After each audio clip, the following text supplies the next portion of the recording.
Imagine you're at a party. You look around the room and see that one person. You know the type. Everyone gravitates toward them, laughing at their jokes, hanging on their words. And you think to yourself, some people just have it. They're born with that natural charm that makes everyone like them. But what if I told you that's complete bullshit? The truth is, making people like you isn't some mysterious talent you're either born with or without. It's a skill, one that anyone can master if they understand the right principles. And today, I'm going to break down exactly how to do it. And don't worry, this will work for anyone, and I'll prove it to you. Some of the most charismatic people you know probably started out as awkward, insecure, or even socially anxious. Take Dale Carnegie, the guy who literally wrote the book on winning friends and influencing people. He started out as a painfully shy farm boy from Missouri, but he discovered something revolutionary. Likability follows a pattern, a code that anyone can crack. The principles I'm about to share with you aren't just theory. They're battle-tested strategies that have transformed millions of lives, including my own. And the best part, you can start using them immediately after this video. Let's start with something that might seem counterintuitive. The first principle of making people like you has nothing to do with you at all. It's about them. Principle 1. Get people talking about themselves. Here's a mind-blowing fact.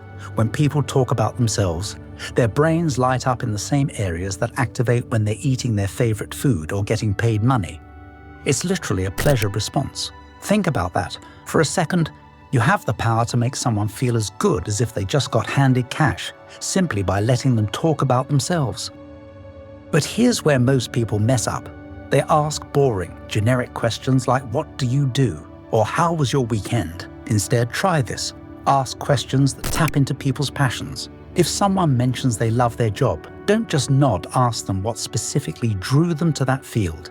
What's the most challenging part? What's something about their industry that would surprise most people? This leads us perfectly into our second principle, which is where things get really interesting. Principle 2, the art of sincere compliments. Notice I said sincere compliments. We're not talking about empty flattery here. That stuff is as transparent as glass and twice as fragile. We're talking about genuine appreciation, the kind that comes from actually paying attention to people. When it comes to giving powerful compliments, there's a simple structure that works every time. Start by being specific. Don't just say something was good. Point out exactly what stood out to you. Then explain the impact their action had on others or the situation. Connect that action to a positive character trait and make sure your timing is right. Most importantly, only say what you truly mean. Let me show you how this works. Instead of saying "nice presentation," try something like, "The way you broke down those complex statistics into simple visuals really helped everyone understand the project's impact." Your ability to make complicated information accessible shows real leadership. See the difference? The first one is forgettable. The second one shows you were paying attention and recognize the thought and effort behind their work. Think of compliments like emotional investment. Every sincere compliment you give is like planting a seed of goodwill that grows over time.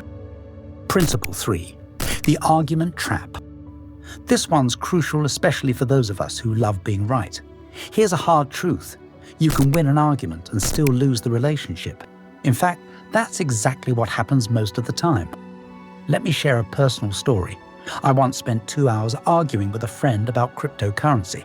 I had all the facts, all the data, and I won the argument. You know what I really won? A damaged friendship and a reputation for being combative. Not exactly the victory I was looking for. Instead of arguing, try this. When you disagree with someone, start by finding something in their perspective you can agree with. Then, share your view as an addition rather than a contradiction. Yes, and. Instead of no, but.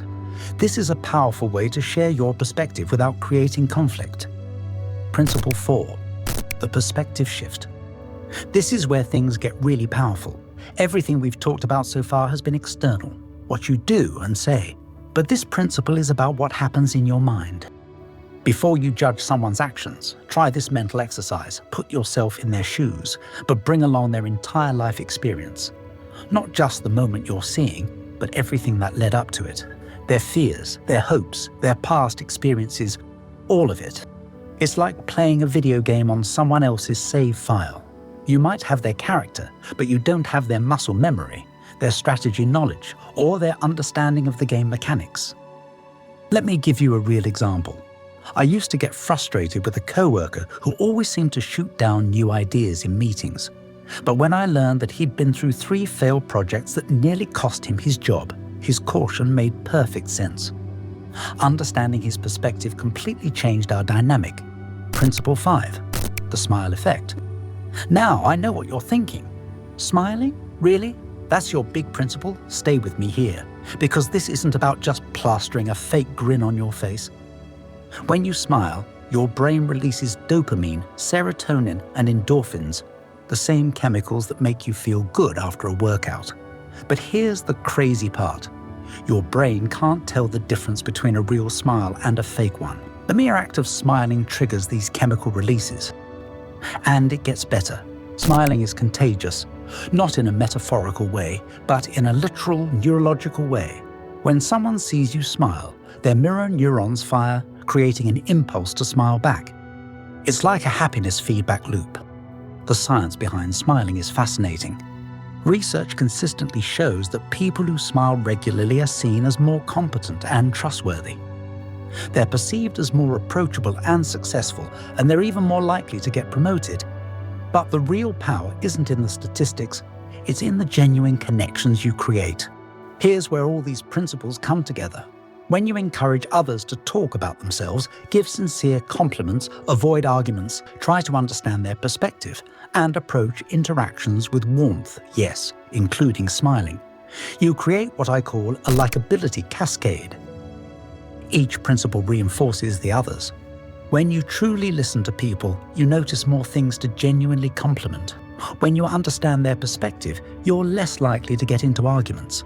When you smile more, people are more likely to open up to you. But here's the real secret, and this is something most people never realize. The goal isn't to make people like you by pretending to be someone else. The goal is to become someone worth liking by genuinely caring about others. Think about the most likable person you know. I bet they're not the most attractive, or the richest, or even the most successful. They're probably just the person who makes others feel the best about themselves. Tomorrow, someone's going to cross your path who needs to feel seen, heard, or appreciated. Your challenge is simple. Use one of these principles to make their day better, not because you want something from them, but because you have the power to create a moment of genuine human connection. The question isn't whether you can make people like you.